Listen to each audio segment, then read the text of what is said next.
Hello and welcome to the latest edition of Pimp My Diecasts, and today we'll be doing a Matchbox Pontiac Fire Chicken Trans Am. Fire Chicken makes me chuckle every time, and it wasn't intended to be a Smokey and the Bandit. I did intend it to be a pearl white with a blue eagle, but I was absolutely adamant I had a blue fire chicken decal in my stash, and I didn't. I know I were adamant I'd bought a set of the blue bonnet eagle and Trans Am stickers. But anyway, here we go. It's a little play one. Matchbox Pontiac Trans Am Firebird, and it's actually not one model or another, this. To be honest, Matchbox bastardized it a bit. But it sort of looks the part for a Smokey and the Bandit one. And I had the decals for that, so I decided to head that way. Anyway, here we are, taking off the base. And here we are, I'm drilling it out to 1.7mm to take a 2mm tap. And we're going in with a 2mm tap there. Tap it out. I use M2 screws, like 2mm screws. And I only use shorties. You only need about 5 to 8mm long. You can have a selection of lengths. Long ones sometimes help if you have to saw down a post. But there, we're trying out the wheels I've chosen, and they look mighty fine. And here, we're in the funky caustic soda bath to remove the paint. The funky disco. And it's psychedelic, man. True 70s style. Which actually I think Smokey and the Bandit were early 80s. Very early 80s, and here I've got the wire wheel of doom. And it was actually quite a bad casting, to be honest. Once you got paint off. There I'm using Solvol to polish the headlamps.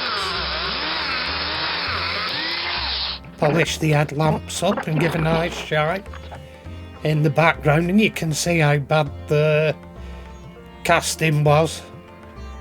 I used super glue, but I'm gonna get some proper car filler, because the super glue didn't work that well. When I tried sanding it and everything after, when it got thin, it just peeled off and it took it out of the holes again, or it filled up gaps and stuff, and then when you tried cleaning the gaps, it cracked and flaked. So I think buying a small tin of car filler will be the way to go. Get a tin of ice upon, because you can see it there where it's not perfect.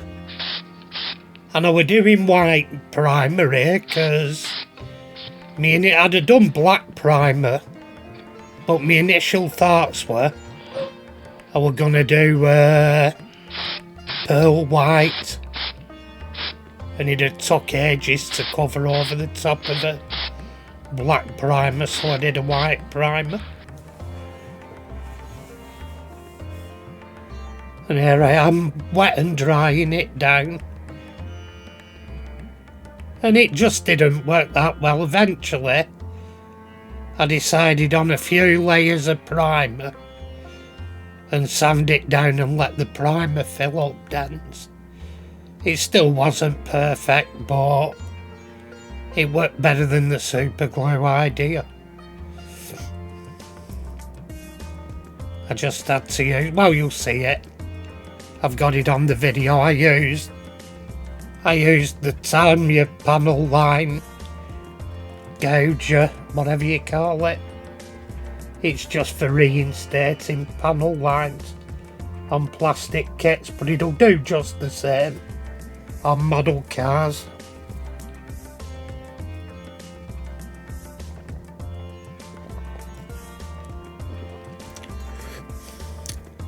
Well, the problem I faced was it took out the super glue I'd used as a filler. Anyway, here's the black gloss going on.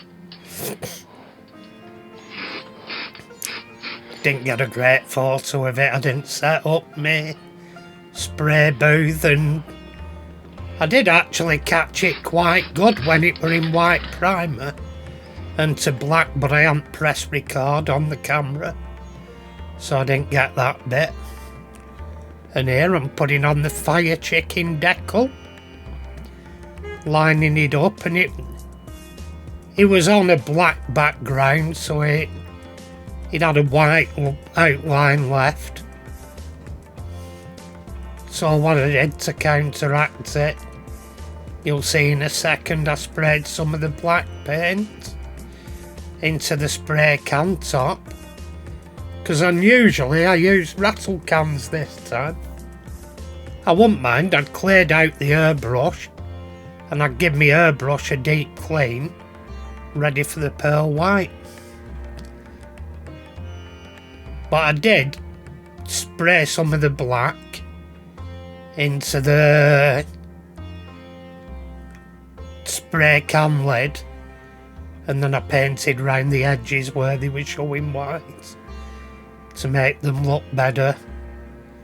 And when the lacquer went on, it smoothed it out better than I thought, really, because the paint were very thinned. Here we are, I'm putting on the paint now,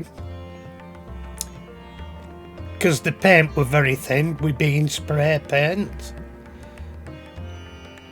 It went on reasonably smooth. It's just to get rid of that white line. And then when it were lacquered, it just basically blended them together. So it looked good.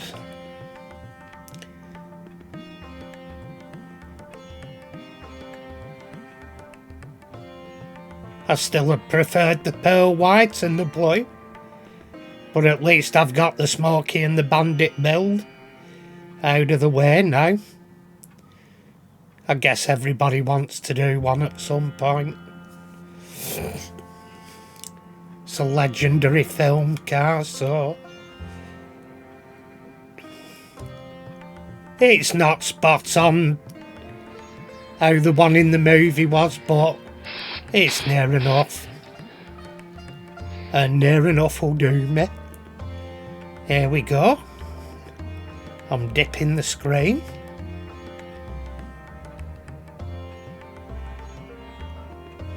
And next up, we'll have a look how it finished up. I'll give it a couple of dips. I didn't actually polish it. I probably could have got it a little bit better, but there we go. That'll do. I've had worse.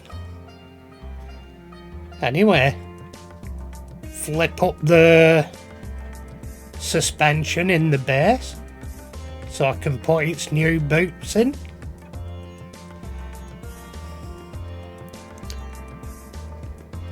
Which basically, there we are, we're in. Bit of tissue down so we can start building it up gradually.